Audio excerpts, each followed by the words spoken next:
I built this company from nothing, Haliang, and I'm just getting started.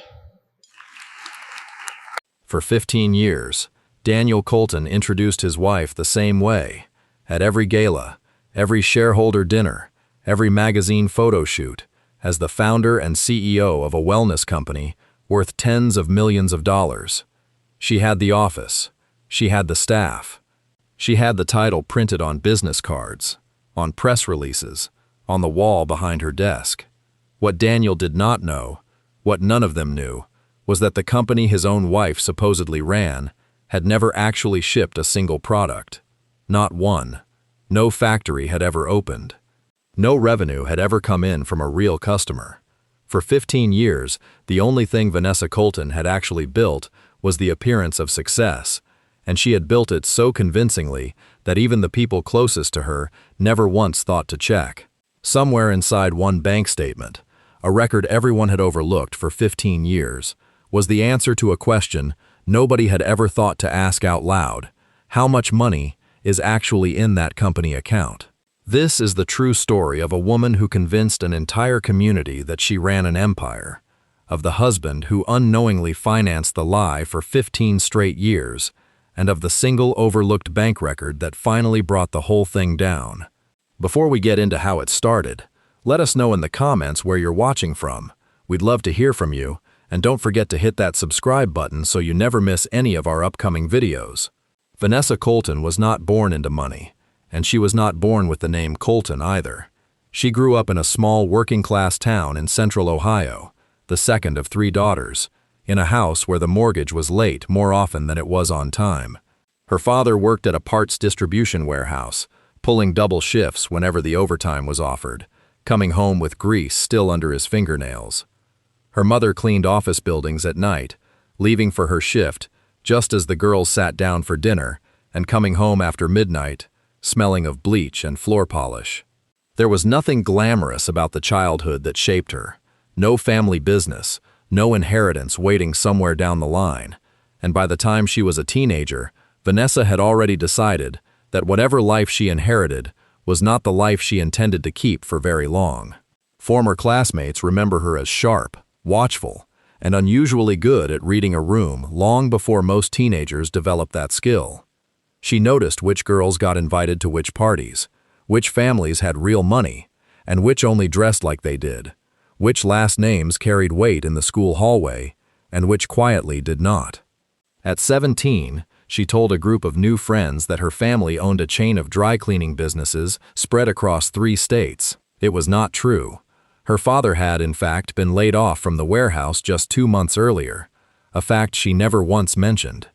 But nobody checked her story, not a single person, and for the rest of that school year she was treated differently, included differently, believed completely, without a single follow-up question. It was a small, almost harmless lie in the grand scheme of a teenager's life. But it taught her something that would end up defining the next 2 decades. People rarely verify a story if it's told with enough calm confidence and delivered without the slightest hesitation. She left Ohio the week after graduation, boarding a bus to Chicago with less than $1,000 saved, and no real plan beyond putting as many miles as possible between herself and her hometown. She waited tables at a diner near the Loop, standing on her feet for 10-hour shifts, saving what little she could. She eventually worked her way into a front desk position at a downtown hotel that catered almost exclusively to business travelers and out-of-town executives passing through for conferences and closed-door meetings. It was there, checking guests in and out night after night, that she began quietly studying the people who never once seemed to worry about money, the way they dressed for a dinner reservation, the way they spoke into their phones in the lobby, the small, unconscious habits of people who had simply never known scarcity the way she had. There were setbacks along the way, moments that might have stopped a less determined person entirely. A brief, forgettable marriage in her early 20s to a mid-level insurance salesman ended in an unremarkable divorce after less than 2 years, leaving her with a small settlement, a handful of debts, and a quiet, permanent lesson about how quickly comfort could disappear if she tied her future to the wrong man's income instead of building something that belonged entirely to her. She took the lesson seriously. For a stretch of nearly a year afterward, she worked 2 jobs at once, saving aggressively, watching, always watching, for the next opportunity to move somewhere with more rooms worth being invited into. By the time she was 25, the woman from that small Ohio town barely existed anymore, at least not out loud, not in any conversation she couldn't fully control from start to finish. What was left standing in her place was someone confident, polished, and endlessly convincing, someone who had learned exactly how far a well-told story could carry a person, provided she never let anyone glimpse the seams underneath it. She had already reinvented her accent, her wardrobe, her taste in restaurants, even small details of her own childhood whenever the subject came up at a party, trading the warehouse and the night shift cleaning job for a version of her past that sounded, conveniently, almost identical to the lives of the people she now spent her evenings with. What she had not yet found, in that unglamorous stretch of her mid-20s, was the one person whose trust, once fully earned, could take that story further than she had ever dared imagine, and whose money could finally make the fiction feel, for the very first time, almost real. By the time she met Daniel, Vanessa had already rehearsed this version of herself at half a dozen smaller events across the city. Charity auctions, gallery openings, industry mixers she had no real business attending. Most nights ended the same way: a pleasant conversation, a business card exchanged, and nothing that ever led anywhere lasting. She was not discouraged by this. If anything, each unremarkable evening sharpened the performance a little further, taught her which details landed and which fell flat, which version of her story made people lean in rather than politely excuse themselves.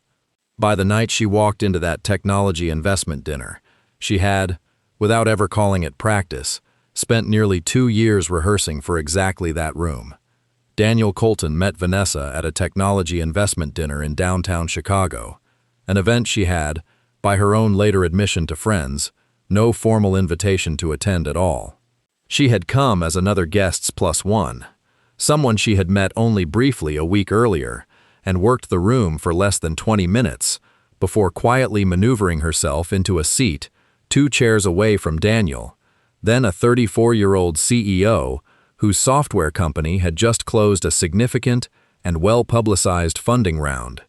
He was smart, driven, and by most accounts genuinely kind, the kind of successful man who had built his career on long hours and hard decisions rather than family money or inherited connections, which made him, in some strange and almost tragic way, an easier person to fool than a man born into wealth might have been.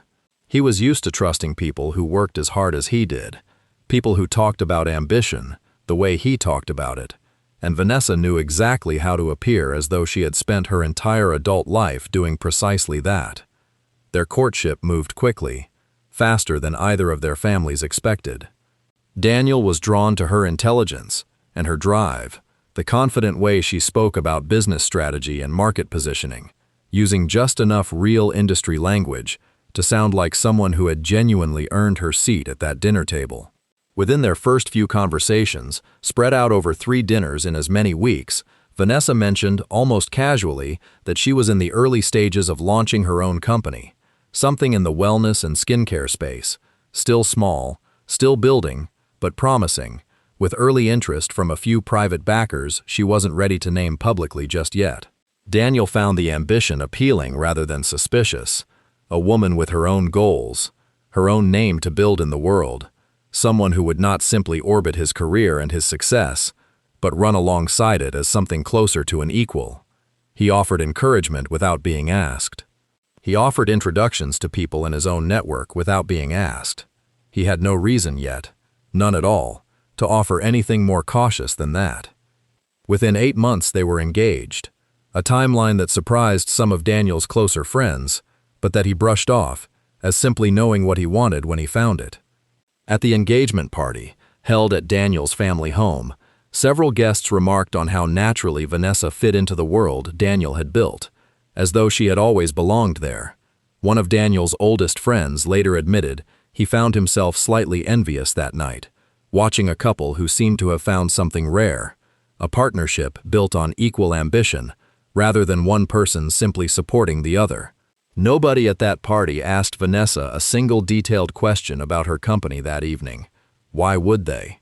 The joy in the room made scrutiny feel almost inappropriate, and Vanessa, who understood social rooms better than almost anyone in it, knew exactly how to keep the conversation there. Somewhere in that same window, in a conversation that neither of them would remember with any particular weight years later, Vanessa told Daniel that her company had officially incorporated with the state, that she now held the formal title of founder and chief executive officer.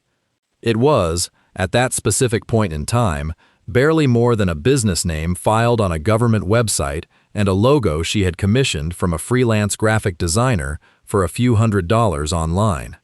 But Daniel believed her completely, and without a shred of doubt, and told his own family and friends with visible, genuine pride, introducing her at his own company's holiday party that year by her brand new title, months before she had even finished designing a single actual product label. Not everyone in Daniel's life was quite as immediately convinced.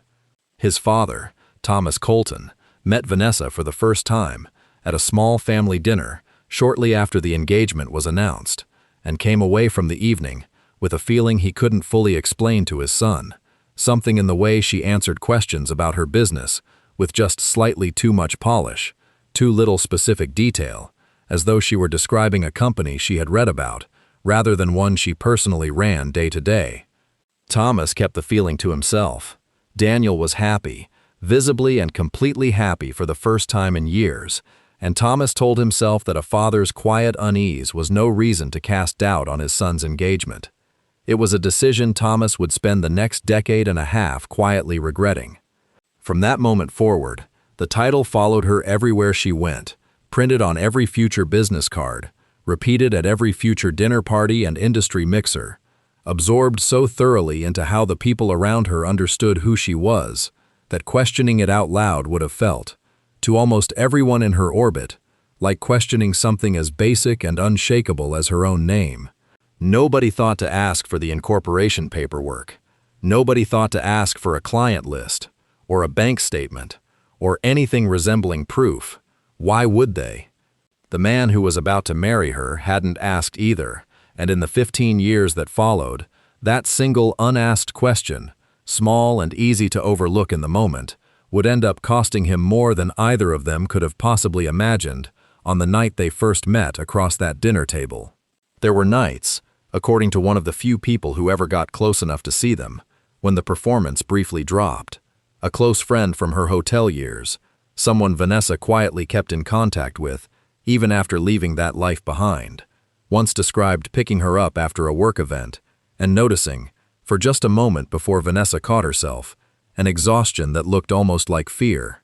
It passed quickly. Vanessa never mentioned it again, and the friend never asked. Whether that flicker of exhaustion was guilt or simply the strain of maintaining something this large for this long is something only Vanessa would ever fully know. What is certain is that whatever she felt in that car that night, it was never enough to make her stop.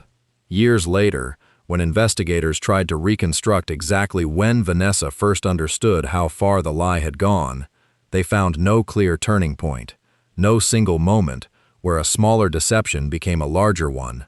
Instead, they found what Holloway would later describe in his report as a slow accumulation, one manageable exaggeration layered onto another, each one small enough on its own to feel survivable, until the total became something no explanation could ever shrink back down to size.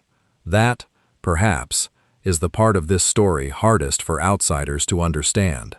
Vanessa Colton did not wake up one day and decide to defraud the people who loved her. She simply never stopped, one reasonable-sounding excuse at a time, until 15 years had quietly passed. Somewhere in that skyline, at that exact moment, dozens of other young people were arriving in the city with nothing but a suitcase and a plan, the same way Vanessa once had. Most of them would build something real. A small number would not. What separated Vanessa from nearly all of them was not ambition, which she had in abundance, but a willingness to let the gap between appearance and reality grow indefinitely, rather than closing it the honest way. In the years between leaving the hotel job and meeting Daniel, Vanessa moved through a handful of other roles that never lasted long: a spa receptionist position, a stint answering phones for a small real estate office, each one abandoned within months once she decided it offered no further use to her. Former co-workers from that period remembered her fondly but vaguely, describing someone pleasant, capable, and always somehow just passing through on her way to something bigger. None of them were surprised, years later, to hear she had married well. What surprised them was everything else: the company, the title, the 15 years of a story none of them had ever heard a single detail of while she worked beside them. What Vanessa built over the following 2 years was not a business in any traditional sense. It was a set piece, constructed with real money, real addresses, and real people, but almost no real function underneath it. Before Daniel's money became the company's primary lifeline, Vanessa had briefly pursued a small local business grant program aimed at first-time women entrepreneurs, going as far as pitching to a review panel of 3 community business leaders. She did not win the grant, and one panelist later recalled, once investigators eventually reached out, that her financial projections had struck him at the time as unusually optimistic, without any clear supporting data behind them. That early rejection never became public. It simply became one more experience Vanessa quietly folded into her larger story, a lesson in which details to leave out the next time she was asked to explain her numbers to someone with the power to say no. She leased a modest office suite in a business park just outside the city and had it professionally decorated: glass desk, framed press clippings that were, on close inspection, mostly about other companies entirely, a wall with her name and title stenciled above the reception area in clean, corporate lettering. To anyone walking through the door for a 15-minute meeting, it looked exactly like what it claimed to be, and that 15-minute impression was, in most cases, all the verification anyone ever needed. She hired a small staff, 4 people over the years, mostly recent college graduates, eager for their first real corporate role, and unlikely to question a founder who spoke with as much authority as Vanessa did. They were given real salaries, real business cards, and vague, ever-shifting job descriptions that somehow always sounded busier than they actually were. Denise Marsh was the first hire, brought on originally as a marketing coordinator, and over time became the closest thing Vanessa had to a genuine friend inside the company. Denise believed in Vanessa from the start, believed in the mission of the brand, believed that the product line, perpetually described as in development, was simply taking longer than expected because Vanessa was, as she put it more than once, a perfectionist who refused to launch anything less than exceptional. For the first year or two, it was a completely reasonable thing to believe. Outside the office, Denise and Vanessa had become close in a way that made the eventual unraveling harder for both of them. They had lunch together most weeks. Vanessa attended Denise's baby shower 2 years into the job, and Denise, in turn, was one of the few people Vanessa trusted enough to vent to about the ordinary stresses of running a company, stresses that were, in hindsight, largely invented for exactly this purpose. It was a genuine friendship built on top of a lie so consistent that even Vanessa herself sometimes seemed, in quieter moments, to have half convinced herself it was true. The products themselves never went further than mock-ups and prototypes. Bottles were designed, labels were printed in small test batches, sample formulas were tested by a contracted lab, reviewed, tweaked, and then quietly shelved before ever reaching mass production. A website went live, polished and professional, featuring products that were never actually available for purchase.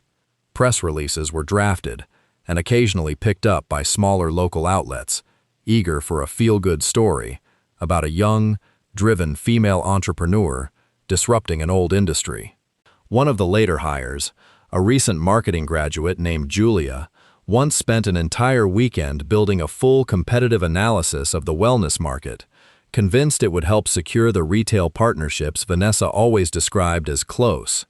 She presented it proudly on a Monday morning. Vanessa thanked her warmly, praised the effort, and the document was never mentioned again. Julia left the company 18 months later for an unrelated job, telling a friend only that something about the place had always felt slightly hollow, without ever being able to explain exactly why. She was not the only employee who left with that same unnamed feeling, and none of them, at the time, connected it to anything more serious than a young company still finding its footing. It worked, month after month, because nobody in her orbit had any real reason to look past the surface. Daniel's money quietly covered the office lease, the staff salaries, the branding costs, the lab fees, all of it, framed to him not as funding a fiction, but as investing steadily in his wife's future, the way any supportive husband might. He had no idea, not even the faintest suspicion, that he was the only actual consistent source of revenue the company had ever had in its entire existence. There were moments, small ones, when the illusion nearly slipped. A vendor once called the office directly asking for payment on an invoice 3 months past due, and Denise, answering the phone, was told by Vanessa afterward that it was simply a billing error on the vendor's side, nothing to worry about. A potential retail buyer touring the office once asked to see a finished product sample rather than a mock-up, and Vanessa smoothly rescheduled the meeting for a date that never actually arrived. Each time, the explanation was reasonable enough on its own to end the conversation. It was only years later, when someone finally lined up every one of those small, reasonable explanations side by side, that the pattern would become impossible to explain away. Behind the scenes, Vanessa had become remarkably skilled at managing exactly how much any single person could see. Denise saw the day-to-day operations, but rarely the full financial picture. The staff saw enough to feel like part of something real, but never enough to notice how little revenue actually existed underneath it. Daniel saw the invoices he was asked to cover, but never the complete accounting behind them. Nobody around her ever saw the entire structure at once, and that, more than any single lie she ever told, was the real engine that kept the whole thing standing for as long as it did. Daniel and Vanessa married in a ceremony that, by local standards, was considered the social event of that autumn. Nearly 300 guests filled the venue, business partners, extended family, longtime friends, and a handful of journalists who regularly covered the local tech and business scene. She was introduced from the reception podium, not simply as Daniel's bride, but formally, by name and by title, as the founder and chief executive officer of her company, a company that, at that point, had generated exactly $0 in outside revenue. The room applauded warmly. It was, by every visible measure, the peak of the illusion. Photographs from the event were later used in press coverage, describing Vanessa as one of the city's most promising young entrepreneurs, a rising figure to watch in the wellness industry.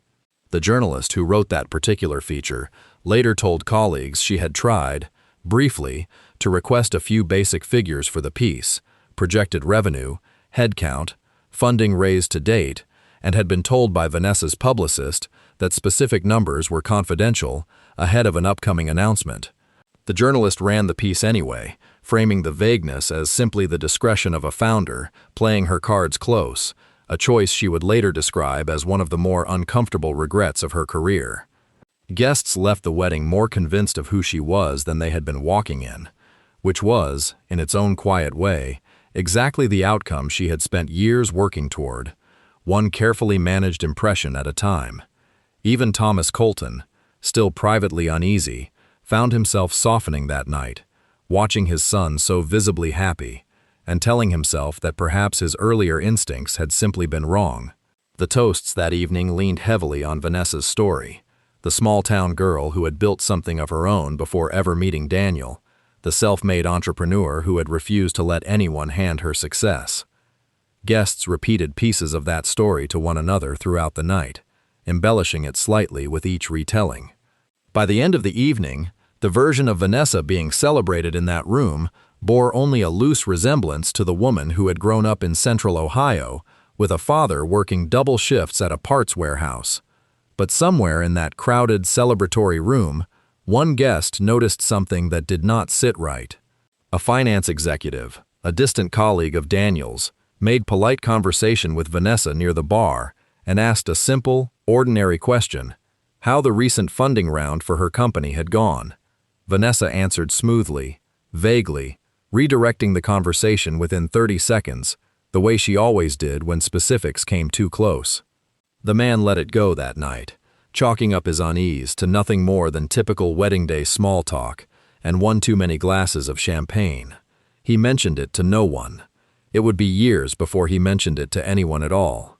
But it was the first quiet, almost invisible crack in a structure that, from every other angle in that room, still looked completely and permanently solid.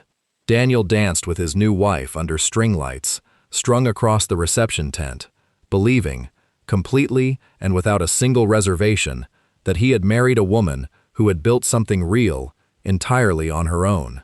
In the months that followed the wedding, life for Daniel and Vanessa settled into a rhythm that looked, from the outside, like exactly what everyone assumed it was.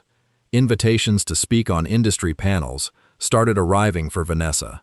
Each new piece of attention added another layer of legitimacy to a company that still, underneath all of it, had never sold a single product to a single real customer.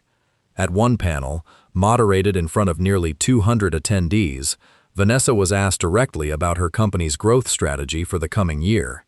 She answered for nearly 4 minutes without ever citing a single verifiable figure, weaving vision and passion together so smoothly that the moderator moved on to the next panelist without ever noticing the absence of any actual data. A recording of that panel would later be pulled by investigators as evidence, not because anything she said was technically false, but because everything she said was carefully constructed to sound complete while containing nothing that could ever be checked. Backstage after that same panel, a young attendee approached Vanessa to ask for advice, explaining that she was trying to launch her own small business and didn't know where to start. Vanessa spent nearly 20 minutes with her, offering what sounded, to everyone nearby, like genuinely thoughtful guidance about persistence and belief in one's own vision. It was, in its own strange way, sincere advice from someone who had, in fact, spent years proving exactly how far belief alone could carry a person, so long as nobody along the way stopped to ask for proof. 3 years into the marriage, Denise Marsh had been promoted, informally at least, into something close to an operations manager role, though the company still had no formal operations in any traditional sense to actually manage. It was Denise who began noticing the pattern that everyone else around Vanessa had simply never had a reason to look for. Invoices for packaging materials that never physically arrived at the office. Payroll deposits that came in reliably on schedule, despite the fact that the company had never once generated meaningful outside revenue. At first, Denise assumed it was simply how early-stage companies operated behind the scenes, messy, inconsistent, still finding their footing after a rocky launch phase. But the inconsistencies did not resolve themselves as the years went on. They multiplied. She began, almost without consciously deciding to, keeping her own private records at home, dates, dollar amounts, specific unanswered questions she had asked Vanessa directly in meetings and never received a straight answer to. There was a particular afternoon Denise remembered clearly, years later, when a shipment of custom glass bottles supposedly arrived at a storage facility across town. Denise offered to drive over and inventory them herself. Vanessa insisted it wasn't necessary, that the facility manager had already handled it. Denise let it go that day. But she remembered, months later, that she had never actually seen a single one of those bottles. Not in the office, not in any product photo, not anywhere at all. Over the following months, Denise began quietly cross-referencing years of old files whenever she had a spare hour, comparing purchase orders against delivery confirmations that never seemed to exist for the same transaction. A pattern emerged that unsettled her more than any single missing shipment could have, the same handful of vendor names appearing again and again, always paid promptly, always for goods nobody in the office had ever actually seen arrive. She began to wonder, quietly and without saying it out loud to anyone, whether those vendors were even real companies at all, or simply names on paper, designed to make outgoing money look like ordinary business expenses. On one especially restless night, unable to sleep, Denise searched one of the vendor names on a public state business registry, expecting to find nothing unusual. What she found instead was a registration filed only 4 months before the company's first payment to that vendor, and dissolved less than a year later, shortly after the payments stopped. She closed the laptop that night without telling her husband what she had found, needing, for reasons she couldn't fully explain to herself, one more day to sit with it alone first. It was a conversation with her own husband, a man with a professional background in accounting, that finally pushed Denise to act on what she had been quietly documenting for nearly 2 years. She described the pattern to him almost casually one evening over dinner, and watched his expression change slowly as she spoke. He asked her a series of pointed questions she hadn't fully considered before: how the company covered payroll without any recorded sales, why an active business would have no merchant account processing customer payments. Denise didn't have good answers to any of it. He told her plainly, without softening it, that what she was describing did not sound like a struggling startup finding its footing. It sounded like a shell company, built to look active while producing nothing real underneath. Denise did not confront Vanessa directly, not yet. Instead, quietly, without telling anyone else at the company, she reached out to an old contact from outside the business world entirely, someone she trusted completely. Denise later described that period as the hardest of her professional life, not because of the workload, but because every private record she added to her file felt like a small betrayal of a friendship that, despite everything, still felt real to her. She would sit in her car in the office parking lot some mornings, deciding whether that day would finally be the day she said something directly to Vanessa, and every morning, she found a reason to wait one more week. Around that same period, Vanessa had begun courting outside investment for the first time in the company's history, no longer relying solely on Daniel's steady income to keep the operation running month to month. Marjorie Kane had built her own reputation the hard way, starting a small manufacturing business in her 20s, at a time when few investors took a young woman in that industry seriously. She had spent much of her later career specifically trying to give other ambitious women the kind of early support she had struggled to find for herself, a mission that made her, without either of them realizing it at the time, exactly the kind of investor Vanessa's carefully built persona was designed to attract. Marjorie Kane, a respected figure in the local business community known for backing small, mission-driven companies run by women, met Vanessa through a mutual acquaintance and was, by her own later account, immediately impressed by her clarity, her confidence, and her apparent command of every detail of her business. Marjorie invested a substantial sum, money she considered a calculated but reasonable risk, in a founder she genuinely believed had both vision and discipline in equal measure. Friends who knew Marjorie described her afterward as someone who did not hand over money easily, someone who asked hard questions before ever writing a check.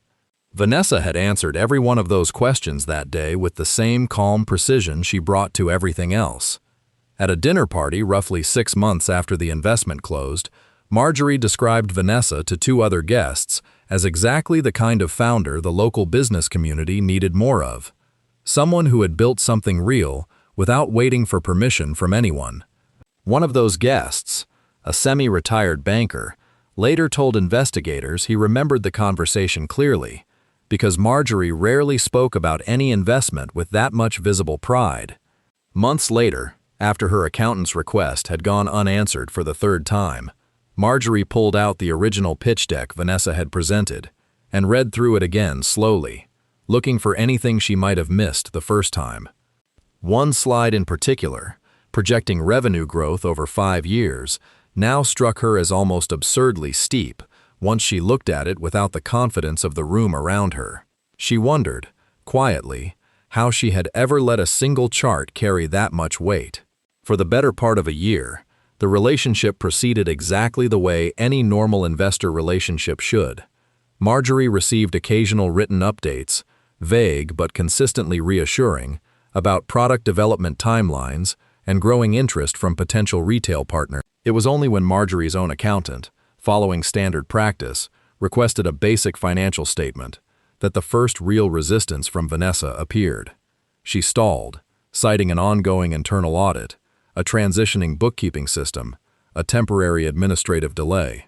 Weeks turned quietly into months. Marjorie, who had spent decades reading people across countless business meetings, began to feel a discomfort she could not yet fully name or explain even to herself. She did not go to the authorities yet. She simply stopped mentioning the investment to friends at dinner parties and started asking around, carefully and privately, about who else in the community might know more than they had ever said out loud. Marjorie began, quietly and without telling Vanessa, making a few calls of her own. Each call on its own could still be explained away, but Marjorie had learned that patterns rarely lied, even when people did. Denise, meanwhile, continued quietly building her own private file, unaware that a completely different person, moving through completely different channels, had begun asking almost identical questions. It was during one of those quiet, careful conversations that a single name surfaced almost by accident, a name belonging to a private investigator known throughout the local business community for untangling exactly this kind of situation without ever making noise before he was ready to. Marjorie did not call him that day. She sat with the name for nearly 2 weeks, weighing what it would mean to formally act on a suspicion she still half hoped was wrong. Neither Marjorie nor Denise knew, in that moment, that their 2 separate paths, one beginning with an unanswered financial statement and the other with a missing shipment of glass bottles, were quietly moving toward the exact same set of answers, from 2 completely different directions, at almost exactly the same time. For nearly a month, both women continued on, entirely unaware of the other. Marjorie carefully vetting the investigator's reputation through a handful of trusted contacts before making any formal call. Denise continuing to add pages to a file she still hoped, on some level, she would never actually need to use. Neither woman wanted to be right about what she suspected. Both would later admit that some part of them was still hoping for an explanation that would make all of it disappear. Denise later described one particular night during that stretch, sitting at her kitchen table long after her husband had gone to sleep, reading back through nearly 2 years of her own handwritten notes in one sitting for the first time. She said it was the first moment the full weight of the pattern actually landed, not as a series of small oddities anymore, but as a single, deliberate structure someone had built and maintained for years. She closed the folder that night, sat in the dark kitchen for a long while, and finally allowed herself to admit what she had been avoiding for nearly 2 years, that the woman she considered one of her closest friends had very likely been lying to her the entire time they had known each other. Thomas Colton had never fully trusted his daughter-in-law, a private reservation he had mostly kept to himself over the years, out of respect for his son's obvious happiness and out of fear of straining their relationship over a suspicion he couldn't yet prove. In the days before he made the call to Holloway, Thomas found himself returning again and again to a single memory, that first family dinner years earlier, and the quiet unease he had chosen to bury for the sake of his son's happiness. He wondered, not for the first time, whether acting on that instinct years earlier might have spared everyone the 15 years that followed. It was a question he never fully resolved, even after everything came to light. But when he noticed, almost by accident while reviewing some family-linked financial paperwork, a series of unusually large transfers moving out of accounts connected to Daniel, transfers tied to expenses he did not recognize, he decided quietly that he had waited long enough to act on his instincts. Without telling Daniel anything at all, he hired a private investigator named Gordon Holloway, a former financial crimes detective who had spent the last decade working independently, known throughout local business and legal circles for being methodical, patient, and almost impossible to successfully mislead once he started pulling on a thread. Holloway began the way he always began, with public records rather than assumptions or gut instinct. Business filings, property records, old addresses tied to the company's earliest incorporation documents. Within the first 2 weeks of quiet work, small inconsistencies started to surface. A business registration filed under a slightly different legal name than the one used in all of the company's public branding, a state license that had quietly lapsed years earlier, a mailing address that traced back not to any real office, but to a private mailbox rental service across town. None of it, on its own, was proof of any wrongdoing, but together, laid side by side on Holloway's desk, It painted a picture very different from the polished, confident narrative Vanessa had spent well over a decade carefully constructing in public. Colleagues who had worked with Holloway over the years often described his approach the same way, patient to the point of frustrating some of his own clients. He turned down 2 separate requests from Thomas during this stretch to simply confront Vanessa directly with what had been found so far, insisting each time that a partial picture presented too early would only give her the opportunity to explain away individual pieces before the full pattern could be locked into place. Over the following weeks, Holloway widened his search considerably, quietly interviewing former vendors who had worked with the company years earlier and had never fully understood why their contracts were abruptly canceled.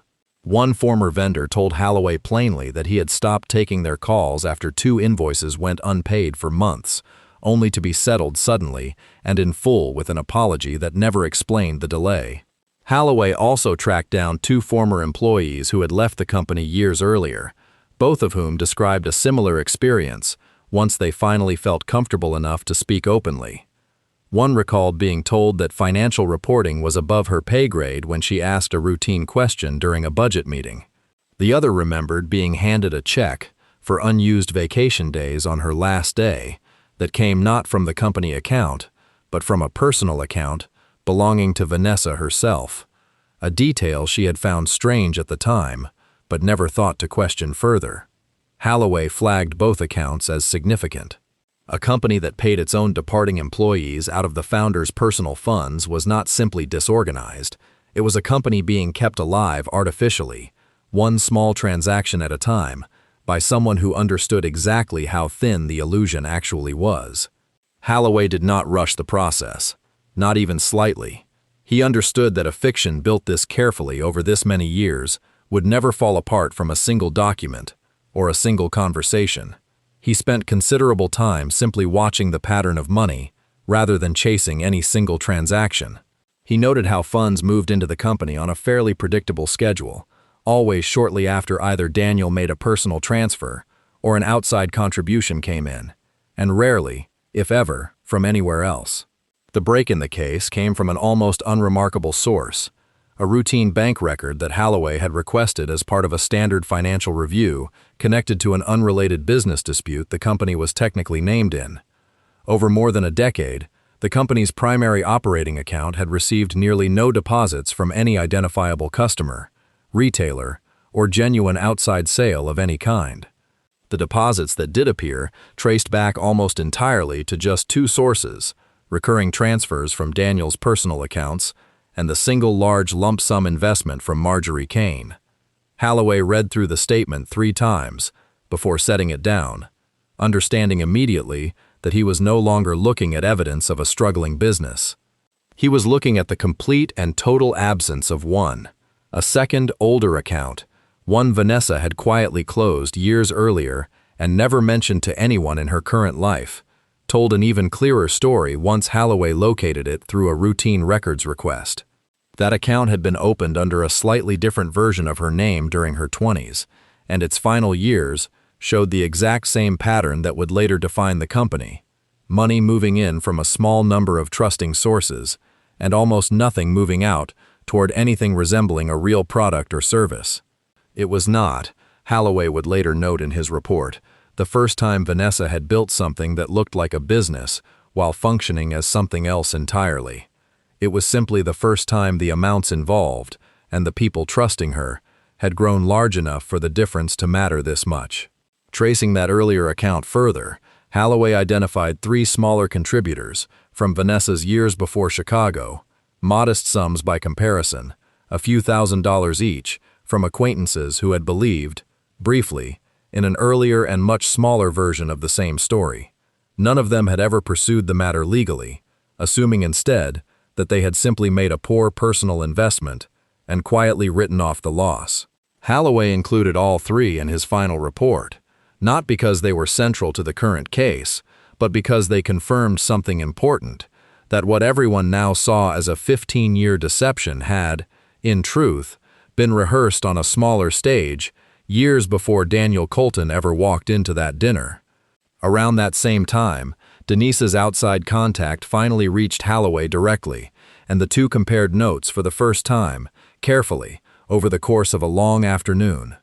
Denise's years of quiet private records, the missing invoices, the canceled vendor contracts, the payroll numbers that never once matched any real incoming revenue, lined up almost perfectly with what the bank records now confirmed in black and white.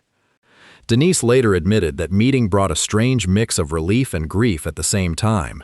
Relief that someone else had finally seen what she had spent 2 years quietly documenting, and grief at finally having to accept, out loud, in front of a stranger, that her closest friend had been lying to her for the entire length of their friendship. Holloway compiled the full picture into one detailed written report and presented it to Thomas Colton in person, across a quiet table in his own kitchen, where Thomas had once, years earlier, first felt that small, unexplainable unease about the woman his son was about to marry. Thomas read through it twice, slowly, pausing longest on the pages, showing his own son's name beside transfer after transfer, year after year, each one small enough on its own to seem unremarkable, and devastating only when added together into a single total. He set the report down on the table, sat with it in silence for several minutes, and then made a single phone call, not to a lawyer, not yet to the authorities, but directly to his son. He did not explain everything over the phone. He simply asked Daniel to come by the house that evening, alone, telling him only that it was important and that it couldn't wait. Nothing in Daniel's imagination that evening came close to what was actually waiting for him on that kitchen table. Holloway, for his part, had one final piece of the picture he chose to include, almost as an afterthought in his report. Buried in the incorporation records was the original founding date of the company, filed years before Daniel and Vanessa had even met. The business itself, in the loosest legal sense, predated their entire relationship, which meant the fiction had not begun the moment she met a wealthy man worth impressing. It had begun earlier, quietly, as a structure already built and waiting. Holloway later said the case stayed with him longer than most, not because of its complexity, which was, in his professional opinion, fairly straightforward once the pattern became clear, but because of how ordinary every individual choice along the way had seemed at the time it was made. No single decision, viewed in isolation, looked like fraud. It was only the full 15-year picture that made the truth impossible to mistake for anything else. When the case eventually moved to federal investigators, Holloway's role formally ended, though he continued privately checking in with Thomas Colton in the months that followed, not out of any professional obligation, but because the two men had developed, over the course of the investigation, a quiet mutual respect neither had expected going in. Thomas later said Holloway was the only person during that entire period who never once told him what he wanted to hear, only what the evidence actually showed, and that this, more than anything else, was what finally allowed him to trust the answer once it arrived. Daniel sat alone with the full report for nearly 6 hours before he said a single word to anyone else. He read every page twice, slowly, deliberately. He recognized his own bank transfers laid out in a neat column beside dates he remembered clearly, anniversaries, holidays, ordinary Tuesday afternoons when he had simply wired money because his wife told him the company urgently needed it to make payroll that week. When he finally confronted Vanessa, it was not with anger at first, but with a quiet, exhausted disbelief, the tone of a man still hoping there was some explanation left that would make sense of what he was holding in his hands.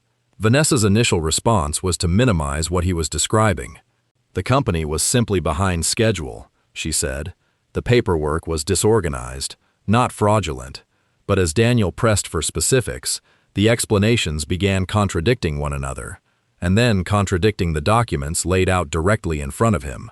The conversation that followed was not loud, and it was not dramatic in the way people often imagine these moments to be. Those who knew the couple well described it afterward as devastatingly quiet, the sound of 15 years collapsing not in a single explosion, but in one long, careful, unbearable silence. Daniel did not raise his voice, not once. He simply asked her, one final time, whether any of it, the company, the title, the story she had told him during the very first year they met, had ever been real at any point. When she could not answer him honestly, he already had his answer regardless. He left the house that same night and did not return. Friends who spoke with him in the weeks that followed described a man who was not angry, so much as quietly rebuilding, piece by piece, an understanding of his own life that he had never once thought to question before. Once the full scope of Marjorie Kane's investment loss became clear to everyone involved, the matter moved decisively beyond a private family crisis into something with far broader legal consequences. Marjorie filed a formal complaint, and the case eventually landed with Agent Paul Rennick, a federal investigator experienced specifically in financial fraud cases. Rennick's team subpoenaed years of additional financial records, and the full, staggering scale of the deception finally began to surface in complete detail. What emerged from that investigation was larger than even Holloway's original private report had suggested. In total, investigators eventually estimated that more than $4 million had passed through the company over 15 years, virtually all of it originating from personal relationships and trust, rather than from any legitimate business activity whatsoever. Vanessa was formally charged with wire fraud and making false statements to investors, serious federal charges that carried the very real possibility of significant prison time if convicted. She retained legal counsel and, through her attorney, maintained publicly that she had always intended the business to eventually succeed. Prosecutors argued the 15-year pattern told a very different story, one of sustained, deliberate misrepresentation rather than a well-meaning founder who had merely run out of time. The trial itself lasted just under 3 weeks. Jurors heard testimony from Holloway, from Denise, from a forensic accountant who methodically walked through 15 years of financial transfers line by line on a courtroom screen, and finally, from Marjorie Kane herself. Marjorie described, plainly and without any visible anger in her voice, exactly what it felt like to realize a woman she had trusted completely with her money had never actually had any real business to invest in at all. Vanessa did not testify in her own defense. During closing arguments, the prosecution returned repeatedly to a single phrase that jurors later said stayed with them through deliberation, that trust, once extended without verification, becomes a currency just as real as money, and that Vanessa Colton had spent 15 years quietly spending someone else's. The defense argued, in response, that ambition and fraud are not always easy to separate in the earliest years of any company, and that punishing failure as though it were always deception set a dangerous precedent for entrepreneurs everywhere. The jury did not find the argument persuasive. In the end, after roughly 2 days of deliberation, the jury convicted her on the core wire fraud charges, and she was sentenced to several years in federal prison, along with a substantial order of restitution she would likely never be able to fully repay in her lifetime.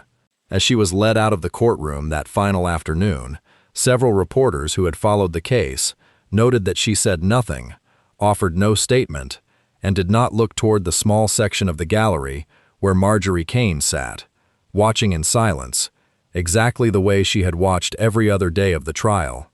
Outside the courthouse, when a reporter asked Marjorie how it felt to see the case reach a verdict, she paused for a long moment before answering. She said only that she hoped other investors, especially younger ones just starting to build their own portfolios, would remember that confidence is not the same thing as proof, and that even the most impressive founder in the room should still be asked to show their numbers. She never fully recovered the money she had invested, despite the restitution order.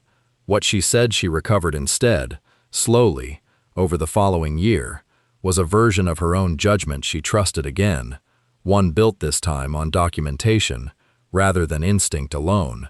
Daniel had filed for divorce quietly, months before the trial even began, and by most accounts rebuilt his life gradually away from public attention, declining nearly every interview request that followed.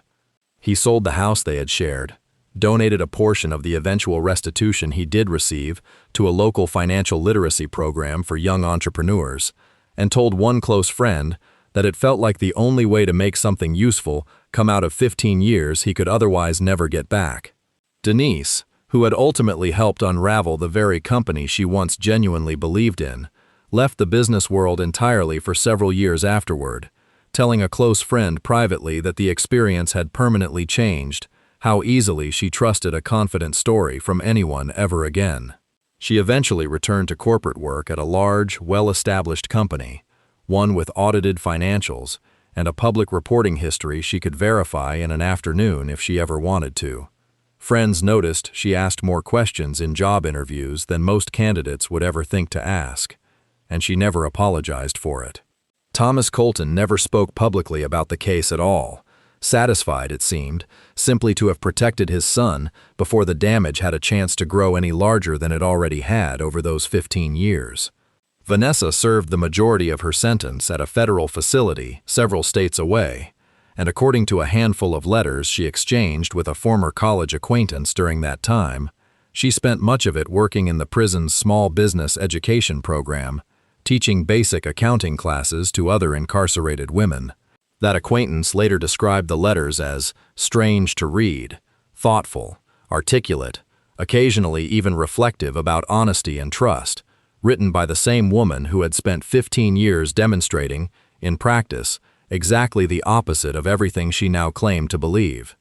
As for Vanessa, the truth that finally caught up with her was almost painfully ordinary in the end.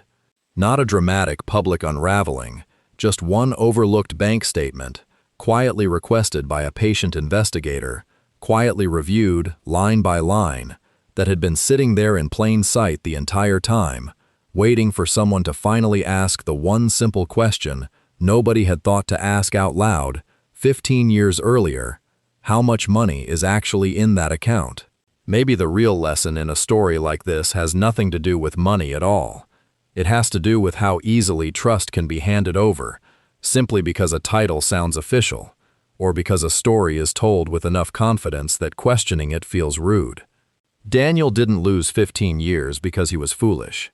He lost them because he loved someone and chose to believe her, the same way most of us would. The people who eventually uncovered the truth all did the one thing nobody else had done for 15 years. They simply asked to see the proof. If this story kept you watching until the very end, that's exactly why we make them. Subscribe and turn on notifications so you don't miss the next case, and let us know in the comments what part of this story stayed with you the most. We'll see you in the next one.